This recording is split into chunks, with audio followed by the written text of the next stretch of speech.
Bonjour ou bonsoir, selon l'heure qu'il est à cet instant T, en fonction de ta localisation géographique. Moi, c'est Achille pour Invest in You. Bienvenue sur cette chaîne.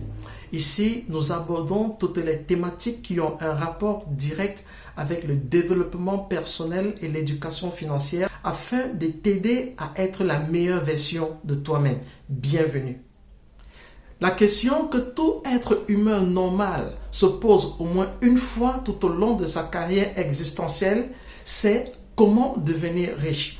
Pendant longtemps, je me suis comme toi posé la question, comment est-ce que je peux devenir riche? Qu'est-ce que je peux faire pour devenir riche? Et dans ma quête pour la richesse, j'ai rencontré des amis qui m'ont ouvert des portes dans des cercles mystiques, des cercles mystérieux, des cercles très fermés, réservés uniquement à ceux qu'on pourrait appeler des initiés.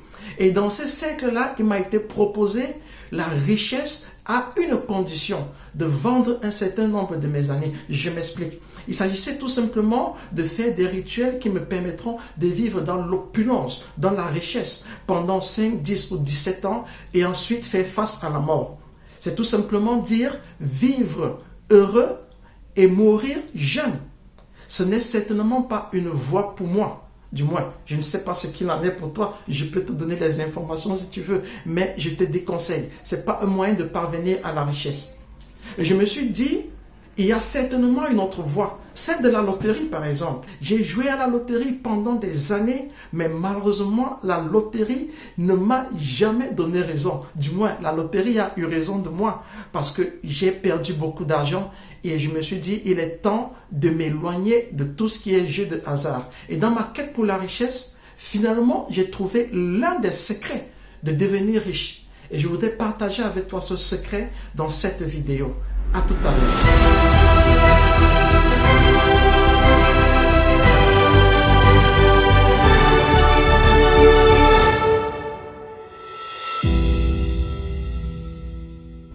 Tu vas certainement être d'accord avec moi, il y a des pays pauvres et il y a des pays riches. Et dans le pays où tu résides actuellement, il y a des pauvres et il y a des riches. Comment certains hommes font-ils pour devenir riches? Selon les économistes, pour déterminer la richesse d'une nation, il faut calculer son produit intérieur brut. En fait, le produit intérieur brut ou PIB est tout simplement un indicateur économique qui permet de quantifier la valeur totale annuelle de la production de richesse effectuée par les agents économiques résidant dans ce pays. De façon très simple, c'est la somme de richesses produites par les commerçants, les entreprises et les administrations publiques. Et la question que je me pose, c'est peut-on produire de la richesse et être pauvre? Je te donne 5 secondes pour répondre à cette question. Je viens de lire dans tes pensées, on ne peut pas produire de la richesse et être pauvre. Ce serait aller contre le principe qui voudrait que celui qui arrose soit arrosé. En effectuant mes recherches concernant la production de richesse, et j'aimerais bien insister sur ce thème, production de richesse, je me suis rendu compte que les hommes qui ont marqué l'histoire d'hier et qui sont en train d'écrire celle de demain ont tous un point en commun, leur aptitude à répondre à la question « Qui suis-je » À cette question, Bill Gates a pu répondre « Je suis le père des logiciels informatiques ». Et la preuve, il a mis sur le marché tellement de logiciels dont nous avons besoin.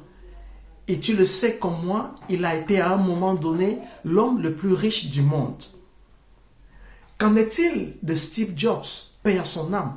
Steve Jobs, pour répondre à la question « Qui suis-je ?», a dit en ses propres termes « Je suis l'homme qui veut apprendre aux ordinateurs à penser comme des gens, au lieu d'apprendre aux gens à penser comme un ordinateur. » En répondant à la question « Qui suis-je ?», Steve Jobs a pu mettre sur le marché à travers Apple plusieurs produits que nous achetons comme des petits bouts de pain. Tu vas certainement me dire, mais Achille, soyons sérieux, Steve Jobs, Bill Gates, ils ont un background différent du nôtre. Ils appartiennent tout au moins à la classe moyenne. Mais je te dis non, attention. Je vais te prendre le cas de Françoise Pouyanné, plus connue sous le sobriquet de Mami Nyanga pour dire femme coquette. Françoise Pouyanné est une femme d'affaires camerounaise multimilliardaire qui a été mariée à l'âge de 15 ans. Elle a été répudiée et chassée de la chefferie à l'âge de 20 ans, ayant déjà 2 enfants. Elle se retrouvait comme infirmière jusqu'à ce qu'elle découvre que derrière la blouse d'infirmière qu'elle portait se cachait une véritable et redoutable businesswoman. C'est ainsi qu'elle s'engage petit à petit dans le domaine des affaires et aujourd'hui c'est avec fierté qu'elle brandit son statut de femme milliardaire. Je vais également te prendre le cas de Lewis Howard Latimer, cet Afro-Américain fils d'esclave qui a découvert et breveté en 1881 la toute première ampoule électrique à incandescence avec filament de carbone lorsqu'il travaillait aux côtés de Thomas Edison. Il a pu, à travers son invention, sortir littéralement de la pauvreté. L'ampoule que nous utilisons aujourd'hui, c'est grâce à lui. Nous pouvons électrifier nos maisons aujourd'hui grâce à lui. Une ampoule qui a changé le cours de son existence. Je voudrais, pour terminer, prendre l'exemple de ce pasteur nigérien, le docteur Sunday Adelaja, qui est reconnu sur la scène internationale comme un spécialiste dans le développement des nations. Pour preuve, le rôle capital qu'il a joué dans la révolution orange en Ukraine. Il est aujourd'hui auteur de plus de 500 livres. Et je ne te fais pas dire quel revenu colossal cela génère chaque semaine. Le docteur Sunday Adelaja, à l'âge de 12 ans, marchait pieds nus. Pourquoi ? Parce que sa famille n'avait pas les moyens financiers pour subvenir à leurs besoins nutritionnels. Et quand je parle de famille, c'est trop dire. Car en réalité, le docteur Sunday Adelaja n'a pas connu son père. Ce n'est qu'à l'âge adulte qu'il a rencontré sa mère. Donc il a grandi avec sa grand-mère dans un village au Nigeria de pratiquement 50 maisons. Il marchait pieds nus à l'âge de 12 ans. Il ne parlait presque pas anglais. Mais aujourd'hui, il parle anglais, il parle russe. À regarder donc de près la vie de tous ceux dont je viens de citer les noms, il est évident qu'ils ont pu, à un moment donné de leur vie, énoncer clairement et avec des mots qui leur venaient aisément leur mission de vie. Ils ont pu répondre à la question « Qui suis-je » Si tu découvres ta mission de vie, tu pourras extérioriser les trésors qui sont cachés en toi parce que tu es porteur de solutions. Or, qui dit solution, dit également problème, ça va de pair. C'est dire que dans ton environnement, dans ton entourage, il y a des problèmes que toi seul peux solutionner parce que tu es porteur de ces solutions-là. Ceci dit, les hommes et les femmes viendront de part et d'autre te chercher parce que tu auras été capable d'extérioriser ces solutions. Comme le disait Antoine de Saint-Exupéry, la chose la plus importante, c'est l'invisible. En d'autres termes, ton succès, ta réussite, ta richesse, ta liberté financière sont totalement tributaires, non pas de ce que tu as, mais de qui tu es.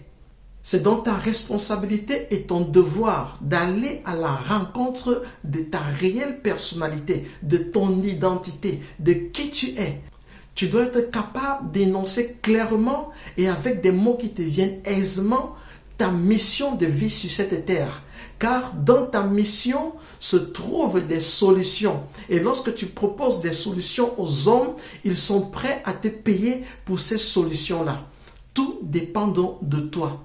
Réussir ou périr, c'est à toi de choisir. Le secret que je voulais donc partager avec toi, si tu ne l'as pas compris jusqu'ici, il est très simple. Ta richesse ou ta liberté financière est totalement tributaire de qui tu es. C'est ton devoir et ta responsabilité de découvrir ta réelle identité et de travailler afin d'extérioriser le potentiel, le génie créateur qui sommeille en toi. Car en toi sommeillent des solutions dont l'humanité a besoin. Le système a besoin de toi. Le monde a besoin de toi. Ne laisse pas passer cette opportunité-là. Ne gâche pas ta vie. Tu peux être riche si tu le veux. J'aimerais bien que tu saches et que tu te le dises tous les jours qu'une vie sans but est une vie d'abus. Si tu ne découvres pas qui tu es, les hommes qui savent qui ils sont passeront le temps à abuser de toi. Il est donc indispensable que tu t'asseyes et que tu te poses les bonnes questions. Qui suis-je? Qu'est-ce que je fais sur cette terre? Quelle est ma mission de vie? Où vais-je? Comment puis-je apporter une solution par rapport à un problème dans ce monde? Savoir qui tu est ton premier pas, est ton ticket gagnant vers la liberté financière, vers la richesse. Merci d'avoir été des nôtres jusqu'à la fin de cette vidéo. Si elle t'a été utile, alors n'hésite pas à la partager dans ton entourage à travers les réseaux sociaux.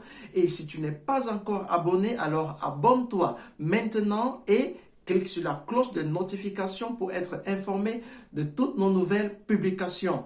Nous te donnons rendez-vous mardi prochain pour un autre numéro de Invest in Yourself et te souhaitons un succès retentissant dans toutes tes entreprises. À mardi prochain, s'il plaît à Dieu.